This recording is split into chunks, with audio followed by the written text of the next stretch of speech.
Hello class, welcome back to your own YouTube channel बीदा commercial. So class, आज हम class 12 business studies के chapter 2 को discuss करेंगे, यानी कि हम व्यवसाय अध्ययन के चैप्टर 2 पार्ट 2 को पढ़ेंगे। ठीक है, जिसमें हमारा जो चैप्टर 2 है वो क्या है? प्रबंध के सिद्धांत।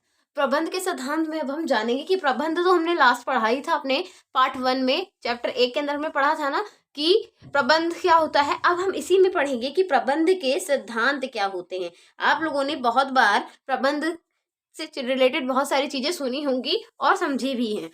अब इसके सिद्धांत क्या होते हैं? सिद्धांत का मतलब इनके प्रिंसिपल्स क्या होते हैं, इनके अंदर यूज करने वाले रूल कौन से होते हैं, क्या नियम होते हैं, क्या कायदे होते हैं, रूल्स एंड रेगुलेशन। अब हम इसके पूरे चैप्टर के अंदर जानेंगे कि मैनेजमेंट समझ लिया था, प्रबंध समझ लिया था, क्या होता है चीजों को मैनेज करना। अब चीजों को किस तरीके से मैनेज करना है उसको जानेंगे। ठीक है, अब हम शुरू करते हैं प्रबंध का अर्थ। सबसे पहले प्रबंध का अर्थ क्या होगा ये जानते हैं। ठीक है, प्रबंध के सिद्धांत का अर्थ क्या होगा ये जानते हैं। स्टूडेंट्स, प्रबंध के सिद्धांत की परिभाषा क्या कहती है? प्रबंध के सिद्धांत आधारभूत विवरण। देखो, प्रबंध के जो सिद्धांत हैं वो एक आधारभूत यानी कि बेस के साथ क्या बताते हैं, एक्सप्लेन करते हैं। क्या एक्सप्लेन करते हैं? सर्वमान्य सत्य, पूरा सत्य बताते हैं, पूरा सच बताते हैं, यानी कि सही तरीके से बताते हैं कि जो किसी कार्य या विचार, चाहे आप कोई काम कर रहे हो या फिर कोई थिंकिंग प्रोसेस कर रहे हो, ठीक है, कुछ सोच विचार कर रहे हो, का मार्गदर्शन करता है। यानी कि जो प्रबंध के सिद्धांत है वो क्या करने में हेल्प करते हैं? हमारे प्रबंध का सिद्धांत हमारे जो हम काम करते हैं या कुछ सोचते हैं तो उसमें किस तरीके से क्या काम करना है, कैसे होना चाहिए, इन सबको करने का सही नियम बताया जाता है। तो प्रबंध के सिद्धांत हमें क्या बताते हैं कि किस तरीके से पूरा मैनेजमेंट करना है, उसके रूल्स और रेगुलेशन हमें प्रबंध के सिद्धांत बताते हैं। और ये हमें हेल्प करते हैं कि किस डायरेक्शन में मार्गदर्शन करता है हमारा, यानी कि किस डायरेक्शन में, किस तरफ से, किस जगह से कैसे हमें क्या काम करना है, वही हमें प्रबंध के सिद्धांत बताते हैं। ठीक है, समझ में आ गया? प्रबंध के सिद्धांत हमें क्या बताते हैं? प्रबंध के सिद्धांत हमें विवरण या सर्वमान्य सत्य है जो किसी कार्य या विचार का मार्गदर्शन करता है, यानी कि हमें बताता है कि किसी काम को हमें किस तरीके से करना है। तो समझ में आ गया प्रबंध का सिद्धांत क्या कहता है? प्रबंध का सिद्धांत हमें प्रॉपर्ली ये बताता है कि ओवरऑल जितना भी हम वर्क कर रहे हैं उस मैनेजमेंट को, उस प्रबंध को करने में कौन कौन से रूल्स और रेगुलेशन का फॉलो करना है, कौन कौन से नियम कायदे को क्या करना है, हमें लागू करना है, वो सब कौन बताता है? हमें प्रबंध के सिद्धांत बताते हैं। तो ये था हमारे प्रबंध के सिद्धांत। अब इसके बाद हम बात करेंगे प्रबंध के सिद्धांत की प्रकृति, लक्षण और उसकी विशेषताओं के बारे में। स्टूडेंट, ये है हमारे प्रबंध के सिद्धांत, प्रकृति, लक्षण एवं विशेषता। ये तीनों एक ही है। आपने प्रबंध के सिद्धांत के से पहले मैंने आपको चैप्टर 1 में प्रबंध पढ़ाया था जिसमें भी उसकी प्रकृति, विशेषता और लक्षण तीनों यही थे, और सेम इसमें भी यही है। यानी कि अगर आपसे प्रबंध के सिद्धांत की विशेषता पूछे या फिर प्रबंध की विशेषता पूछे तो आपको ये 5 ही पॉइंट हर एक उस क्वेश्चन में लिख के आने हैं जो प्रबंध से रिलेट कर रहे होंगे। तो जो प्रबंध की विशेषताएं थी वही प्रबंध के सिद्धांत की भी विशेषताएं। अब देखते हैं कौन कौन सी थी, एक बार रिकॉल कर लेंगे जल्दी से क्योंकि हमने पहले भी पढ़ा हुआ है। इतना लिखाएंगे, 5 नंबर पूरे मिलेंगे क्योंकि डायरेक्ट 5 नंबर से क्वेश्चन आता है इस वाले टॉपिक से। ठीक है, तो कौन कौन सी है प्रबंध की सिद्धांत की प्रकृति एवं लक्षण विशेषताएं? तो प्रबंध एक प्रक्रिया है, यानी कि हमेशा होने वाली क्रिया है, निरंतर चलने वाली क्रिया है, यानी कि एक कंटिन्यूअस प्रोसेस है। प्रबंध एक निरंतर चलने वाली क्रिया है, इसीलिए कहा गया है प्रबंध एक क्या होती है कि हमेशा हमेशा एक साथ चलेगी, स्टार्टिंग से लेके एंड तक। जब तक आप अपना पूरा मैनेजमेंट कर नहीं लेते तब तक एक साथ चलती ही रहेगी, कहीं बीच में रुकेगी नहीं, कंटिन्यूअसली ही चलेगी। इसीलिए इसको कहा गया है कि प्रबंध एक प्रक्रिया है। ठीक है, फिर क्या है? प्रबंध एक सामूहिक क्रिया है। क्यों कहा गया है प्रबंध को एक सामूहिक क्रिया? क्योंकि यहाँ पे सामूहिक का मतलब क्या होता है? ग्रुप।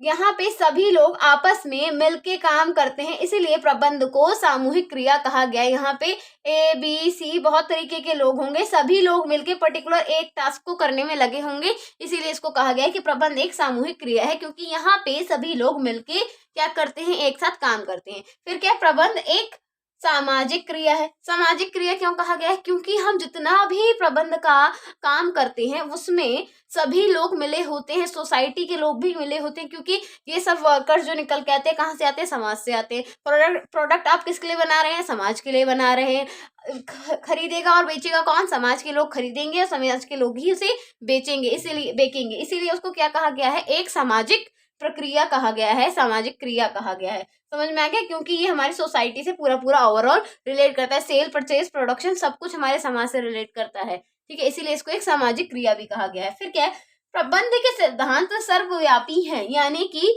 हर जगह यूज किए वाले इसके जो रूल है, प्रबंध के जो रूल हैं वो हर जगह यूज होंगे। हर जगह मतलब Delhi, Kolkata, India, China, Japan, सब जगह एक ही जगह, किसी भी स्टेट, किसी भी रीजन, किसी भी कल्चर में इसके जो सिद्धांत हैं, जैसे स्टाफिंग, डायरेक्टिंग, कंट्रोलिंग, ये सब क्या होता है, एक ही प्रोसेस होते हैं जो हर जगह यूज किए जाते हैं। हर कंट्री में एक ही प्रोसेस चलेंगे और हर सिटी में सेम प्रोसेस चलेगा। तो ये प्रबंध के सिद्धांत क्या है, सर्वव्यापी है। सर्वव्यापी मतलब सब जगह होने वाले, पूरे वर्ल्ड में ये ही क्या किए जाते हैं, यूज किए जाते हैं।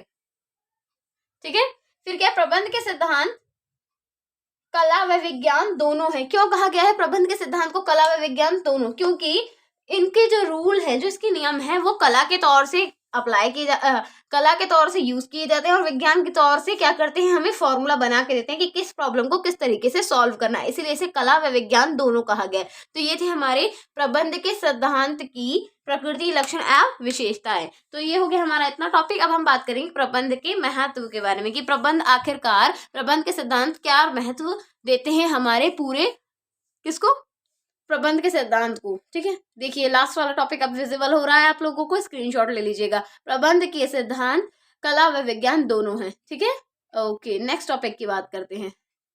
अब हम डिस्कस करेंगे प्रबंध के सिद्धांत के महत्व। तो प्रबंध के सिद्धांत के महत्व क्या क्या हैं, 5 प्रबंध के सिद्धांत के महत्व बता रही हूँ आपके एग्जाम के प्रोस्पेक्टिव से, एग्जाम के पर्पज से 5 महत्व, 5 विशेषताएं बहुत इफिशियंट है।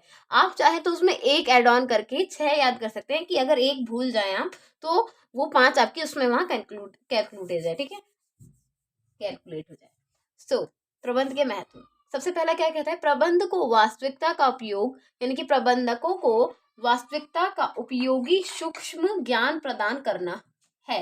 यानी कि प्रबंध का महत्व क्या है, प्रबंध के सिद्धांत का महत्व ये है कि जितने भी मैनेजर्स होते हैं, ठीक है, उनको क्या देना, सही नॉलेज देना। किस चीज की सही नॉलेज देना, जो भी रियल चीजें हैं, ठीक है, उनकी सही नॉलेज देना। विच मीन्स जैसे कि अगर आप एक मैनेजर हैं, ठीक है, और आपकी कंपनी में कुछ ऐसा मिसहैपन हो रहा है जिसकी वजह से, थोड़ा अगर मेरे बैकग्राउंड से नॉइस आ रहा हो तो इग्नोर कीजिएगा, ध्यान से सुनिएगा। फिर से बताती हूँ एक बार कि प्रबंध के सिद्धांत क्या बताते हैं हमें, क्या महत्व है इसका, कि ये हमारे प्रबंधकों को क्या बताता है, वास्तविकता की नॉलेज प्रोवाइड करता है। यानी कि जो असली में हो रहा है, जो सच में कुछ होती हैं समस्याएं, जो मैनेजमेंट से रिलेट करती हैं, जो हमारे प्रबंध से रिलेट करती हैं, उनका निवारण कैसे करना है, उनकी प्रॉब्लम का सोल्यूशन हमें कैसे निकालना है, उन सबको क्या करती है, ये हेल्प करती है। तो समझ में आया प्रबंध का सिद्धांत के महत्व का। सबसे पहला कि प्रबंधकों को वास्तविकता का क्या देता है, सूक्ष्म ज्ञान देता है कि किस तरीके से रियल प्रॉब्लम्स होती हैं और वो हमें क्या करती हैं, किस किस तरीके से हमें सॉल्व करनी होती है। फिर क्या है हमारा पॉइंट नंबर 2, संसाधनों का अधिकतम उपयोग, यानी कि जो रिसोर्सेज, जो भी चीजें हमारे पास हैं, उनका ठीक से प्रयोग करना, अप्रभावी प्रशासन, और जो भी आप लोग मैनेजमेंट कर रहे हैं वो उसका बहुत अच्छा प्रभाव आना चाहिए, उसका एक अच्छा इफेक्टिव वे में रिजल्ट निकलना चाहिए। तो संसाधनों का अच्छे से यूज करना, जितने भी रिसोर्सेज हैं, लैंड, लेबर, मशीन, उनका अच्छे से यूज करना, साथ ही साथ इस प्रभावी तरीके से यूज करना कि उसका प्रभावी क्या निकले, उत्तर भी निकले। ठीक है, फिर क्या है, वैज्ञानिक निर्णय, कि प्रबंधकों को क्या सिखाना है कि किस तरीके से कुछ साइंटिफिक, कुछ वैज्ञानिक निर्णय लेने हैं, कुछ वैज्ञानिक डिसीजंस लेने हैं। ठीक है, फिर क्या है, नेक्स्ट वन इज बदलती पर्यावरण की आवश्यकताओं को पूरा करना, कि जैसे आज के हमारे इन्वायरमेंट में बहुत सारी चीजें हैं ऐसी जो बदल रही हैं, जहाँ पे बहुत तरीके के चेंजेस आ रहे हैं। ठीक है, जैसे पुरानी मशीनरीज अब बंद हो गई है काम करना। जैसे आप अगर किसी अकाउंटेंसी फील्ड में होंगे तो वहाँ के पुराने जो सॉफ्टवेयर हैं वो सब बंद हो चुके हैं, तो नए नए जो सॉफ्टवेयर आ रहे हैं अब आपको भी तो वो चेंज करना पड़ेगा। तो जैसे जैसे हमारे पर्यावरण की आवश्यकताएं बदलेंगी, उनकी डिमांड बदलेगी, तो आपको भी, उन प्रबंधकों को भी क्या करना होगा, उन सबको बदलना होगा। लास्ट वाला देखिए आपको विजिबल नहीं हो रहा होगा, मैं भी बोल के बताती हूँ फिर आपको दिखाऊंगी। सामाजिक उत्तरदायित्व को पूरा करना। तो सामाजिक उत्तरदायित्व क्या, कि जो आपके पर्सनल के साथ साथ आपकी जो सोशल रिस्पॉन्सिबिलिटीज है उनको भी आपको पूरा करना है। यही है हमारा सामाजिक उत्तरदायित्व को पूरा करना। तो ये क्या थे, हमारे प्रबंध के महत्व थे, प्रबंध के सिद्धांत के महत्व। अब हम बात करेंगे इसके बाद अपने नेक्स्ट टॉपिक की। स्टूडेंट, प्रबंध के सिद्धांत के अंतर्गत अब सबसे मेन और सबसे ज्यादा जरूरी टॉपिक आता है। हैशटैग टॉपिक इंपॉर्टेंट है, ये हमारा हैशटैग इंपॉर्टेंट टॉपिक है हमारा, यहाँ मैं आपके लिए मेंशन भी कर देती हूँ। ठीक है, फ्योल्स के प्रबंध के सिद्धांत, ये सबसे ज्यादा पूछने वाला डायरेक्ट को टॉपिक है, जो डायरेक्ट आपके एग्जाम में आता है और पूछा ही जाता है। फ्योल के बारे में पूछेंगे आपसे कि फ्योल्स कौन थे, और साथ ही साथ उन्होंने जो 14 सिद्धांत दिए थे, 14 सिद्धांत दिए थे, वो कौन कौन से थे। ठीक है, ये सबसे ज्यादा इंपॉर्टेंट टॉपिक है, ध्यान से सुनिएगा, 2x पे डाल के सुनने की जरूरत नहीं है, ध्यान से सुनिएगा, क्योंकि ये डायरेक्ट क्वेश्चन देगा ही देगा, एग्जामिनर आपको देंगे ही डायरेक्ट क्वेश्चन, 100% गारंटीड है। ठीक है, फ्योल्स के प्रबंध के सिद्धांत क्या कहते हैं, देखो हेनरी फ्योल कौन थे, सबसे पहले हम इनके बारे में जानते हैं। तो जो फ्योल थे, इनका पूरा नाम था हेनरी फ्योल, जिन्होंने आधुनिक प्रबंध के बारे में, जिनको आधुनिक प्रबंध के जमाने में क्या कहा गया है, प्रबंध का जनक कहा गया। इनको प्रबंध के पिता भी कहते हैं, फादर ऑफ मैनेजमेंट भी इनको कहा जाता है। ठीक है,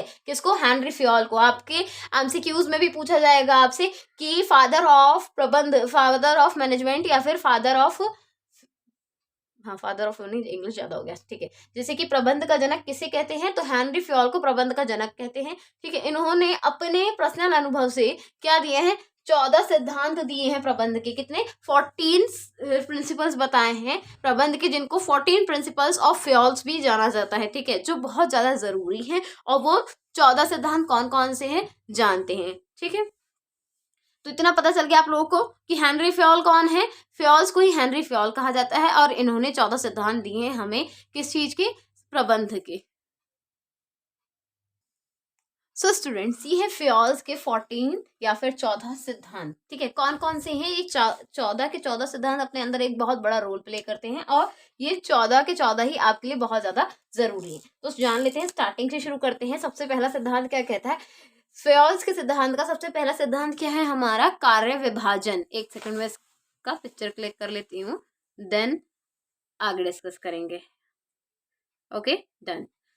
तो 14 प्रिंसिपल में सबसे पहला प्रिंसिपल क्या कहता है, कार्य विभाजन। तो कार्य विभाजन में सबसे पहला क्या कहा गया है कि प्रबंध के सिद्धांत हमें ये बताते हैं कि किस तरीके से हमें अपने कार्य का विभाजन करना है, यानी कि जो काम जिसके लिए है वो काम उसी को ही देना है, जो जिसकी इफिशियंसी है, जो जिसकी क्वालिफिकेशन है, जो जिसके लिए साक्षर है, उसको ही वो काम देना है। जैसे कि अगर कोई पियोन है तो उसे पियोन का काम देना, अगर कोई क्या नाम है अकाउंटेंट है तो उसे अकाउंटेंट का वर्क देना है। इस तरीके से कार्य का विभाजन करना एक अच्छे प्रबंधक को आना चाहिए। ठीक है, फिर क्या, संतुलन, प्राधानीकरण, जिम्मेदारी, की बैलेंस बना के, लोग चीजों के बीच में बैलेंस बना के जिम्मेदारियां देनी है। ऐसा नहीं है कि कुछ काम किसी का है किसी और को दे दिया, और कोई काम किसी और का है और किसी और को दे दिया। ठीक है, अनुशासन, रूल रेगुलेशन पूरा मेंटेन करना है। सबसे पहले प्रबंधक को खुद सारे रूल्स रेगुलेशन फॉलो करने होंगे, उसके बाद ही वो क्या, अपने नीचे अंडर वर्क करने वाले सभी वर्कर्स से कह सकता है कि आपको रूल रेगुलेशन फॉलो करना है। फिर क्या, आदेश की एकता, यानी कि उनको किसी के साथ पार्शियलिटी नहीं करती, किसी के साथ भेदभाव नहीं करना है,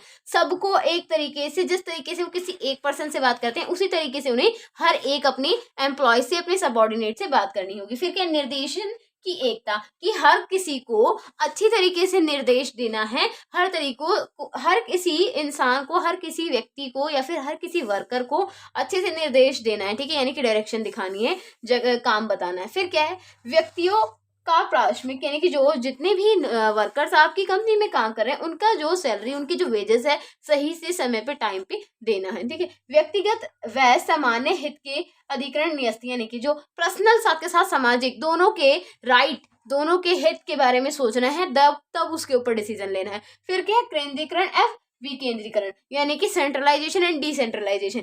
जिस सीक्वेंस में, जिस तरीके से, एक तरीके से जैसे कि ऊपर से नीचे या नीचे से ऊपर, एक फॉर्मूला को आप लोग फॉलो करेंगे, उसी को ही फॉलो करना है। जैसे कि अगर कोई बात मिडिल मैनेजर को टॉप मैनेजर से कहनी है तो उसको एक हायरार्की को, एक सीमा को फॉलो करना होगा, उसी के उपरांत ही वो अपने काम को कर सकते हैं। तो केंद्रीकरण और विकेंद्रीकरण बना के चलना है कि यूनिट वाइज ही चीजें एक दूसरे तक पहुंचे। फिर क्या है, सोपान श्रृंखला। सोपान श्रृंखला में क्या होता है कि सभी के साथ सही से प्रयोग होना है। ठीक है, फिर क्या है, व्यवस्था व क्रमबद्धता, की अच्छे से व्यवस्था करनी है, सभी चीजों का अच्छे से मैनेजमेंट करना है, और क्रम के अनुसार, उनके टाइम के अनुसार। जैसे कि आप लोग क्या करते हैं, आप जैसे मॉनिटर बनाती हैं टीचर्स स्कूल में, तो क्रम के अनुसार बनते हैं, पहले ए नाम के बच्चे मॉनिटर बनेंगे, फिर बी के, इसी तरीके से क्रम के अनुसार वर्कर्स को काम देना है। फिर क्या है, क्षमता। क्षमता में क्या है कि सबके बीच में समानता होनी चाहिए।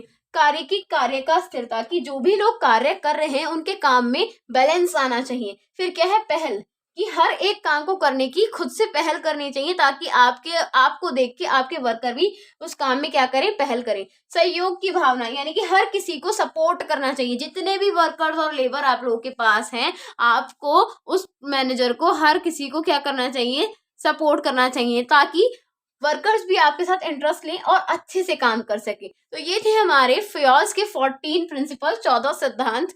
ठीक है, अब इसके बाद जो हमारा FW टेलर है उनके सिद्धांत है, उनके बारे में जानेंगे अपने पार्ट 2 में। ये था हमारा पार्ट 1 जिसमें हमने पूरा आपका मोस्ट इंपॉर्टेंट टॉपिक डिस्कस कर लिया। अब जो उसका हाफ इंपॉर्टेंट टॉपिक है वो हम अपनी नेक्स्ट वीडियो में कवर करेंगे। सो आज के लिए इतना ही class. Take care, bye bye.